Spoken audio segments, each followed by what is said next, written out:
امام اعظم ابو حنیفہ علیہ رحمہ فرماتے ہیں کوئی شخص کو کلمہ بولے اور اس میں 99 احتمال کفر کے ہوں اور ایک احتمال ایمان کا ہو، اور اس نے واضح نہ کیا ہو کہ میری مراد کیا ہے، تو صرف احتمال پایا جا رہا ہو، تو اس کے ایمان والے احتمال کو ترجیح دی جائے گی کہ ہو سکتا ہے اس کا مفہوم یہ ہو، اس کو ضرور کافر کر کے آپ نے مارنا ہے۔ تو یہ جلد باز مفتی جو ہوتے ہیں، بلکہ وہ آج کل اصطلاح چلتی ہے فیس بک کی مفتی اور نابالغ مفتی، فتوے کو بھی کم از کم کوئی پختہ عمر آدمی ہو تو وہ فتویٰ دینا شروع کرے۔ یہ اتنے جو ہے جو فتویٰ دینا شروع کر دیتے ہیں، پھر ان کے فتوے کی مشین گن ایسے چلتی ہے کہ پھر کسی کو معافی نہیں کرتے، یہ بھی غلو ہے۔ یعنی صحیح فتوے کو بھی قبول نہ کرنا یہ بھی غلو ہے، اور دوسرا یہ ہے کہ بس تم فتویٰ دینے پہ تلو اور دیکھو نہ کہ وہ کیا کہہ رہا ہے اور ایک دم فتویٰ جڑ دو، تو یہ بھی غلو ہے۔ تو فتویٰ یہ شریعت اسلامیہ کا ضابطہ ہے، مفتی شریعت نے بٹھائے ہوئے ہیں۔ حضور کے زمانے میں اور حضور علیہ السلام کے بعد باقاعدہ صحابہ مسائل بیان کرتے تھے، فتویٰ دیا کرتے تھے، لیکن حضرت صدیق اکبر رضی اللہ تعالیٰ عنہ کا زمانہ آپ دیکھیے، آپ نے 7-8 لوگوں کے علاوہ کسی کو جو ہے وہ اجازت نہیں دی تھی کہ وہ فتویٰ دے۔ اور یہاں کوئی بندہ عرب سے آیا تو وہ جس سے بھی بات کرے نا تو وہ کوئی نہ کوئی مسئلہ بتا دیا جائے، ایک ان پڑھ سے بھی کوئی مسئلہ شریعت کا پوچھ لیں تو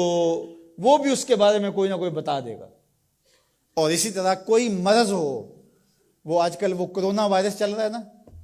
تو اس کے اتنے علاج آگے ہیں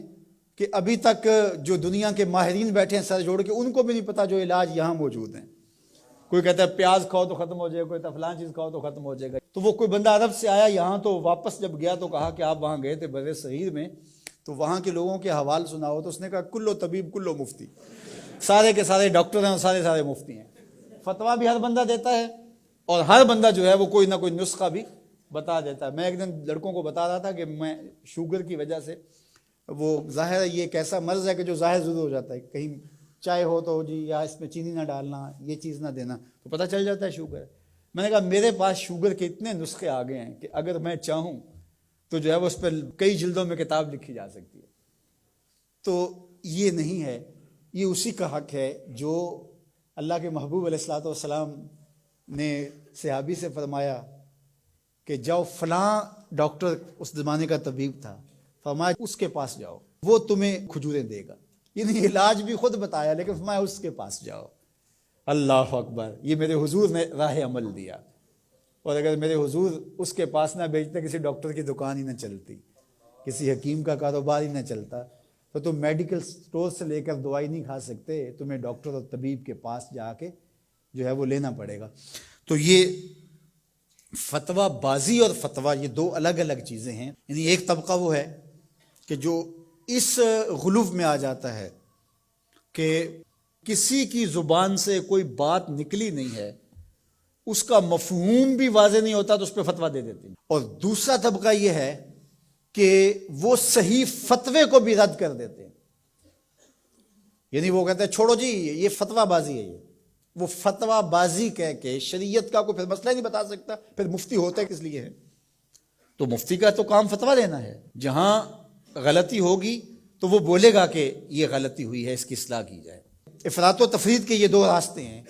کہ کچھ لوگوں نے شریعت کو اتنا آسان لے لیا، اتنا سہل لے لیا کہ جو مرضی کرتے رہو، اور وہ کیا کہتے ہیں یہ دین میں کوئی جبر نہیں ہے، اور آیت کیا پڑھتے ہیں لا اکراہ فی الدین، دین میں کوئی جبر نہیں، حالانکہ اس کا یہ مفہوم ہی نہیں ہے جو لوگ لے رہے ہیں۔ اس کا مفہوم یہ ہے، قرآن کی پوری آیت پڑھیں، لا اکراہ فی الدین قد تبین الرشد من الغی، کہ حق اور باطل واضح ہو گیا، یہ کفر ہے یہ اسلام ہے، تو جب واضح ہو گیا تو کوئی جبر نہیں، کوئی اسلام لانا چاہتا ہے تو لے آئے۔ بندوق رکھ کے کسی کی گردن پہ یا تلوار رکھ کے نہیں کہا جائے گا کہ تو کلمہ پڑھ ورنہ تجھے کاٹ دوں گا، یعنی جبرن کسی کو مسلمان نہیں کیا جائے گا۔ قد تبین الرشد من الغی، حق اور باطل کے راستے واضح ہو گئے۔ لیکن اس کا یہ مفہوم لوگوں نے لے لیا کہ دین میں کوئی جبر نہیں ہے، مطلب کیا کہ جو مرضی کرتا پھرے۔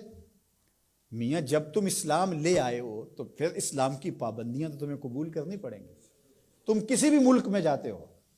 تو اس کے قوانین کیا تم وہاں فالو نہیں کرتے ہو؟ اگر نہیں کرو گے تو چالان ہوگا یا نہیں ہوگا؟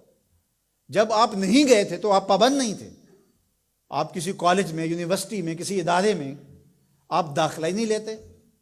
تو آپ کو کوئی پوچھے گا ہی نہیں۔ جب داخلہ لے لیا تو پھر اگر لیٹ آئے تو پھر بھی سرزنش ہوگی، وقت سے پہلے چلے گئے پھر بھی پکڑ ہوگی، اس لیے کہ اب تم داخل ہو۔ جب تم اسلام میں نہیں تھے تو لا اکراہ فی الدین، لیکن جب تم نے کلمہ محمد عربی کا پڑھ لیا ہے تو پھر تمہیں نماز بھی پڑھنی ہوگی، تمہیں روزے بھی رکھنے ہوں گے، اور تمہیں شریعت کے احکام کو اپنے اوپر نافذ کرنا ہوگا۔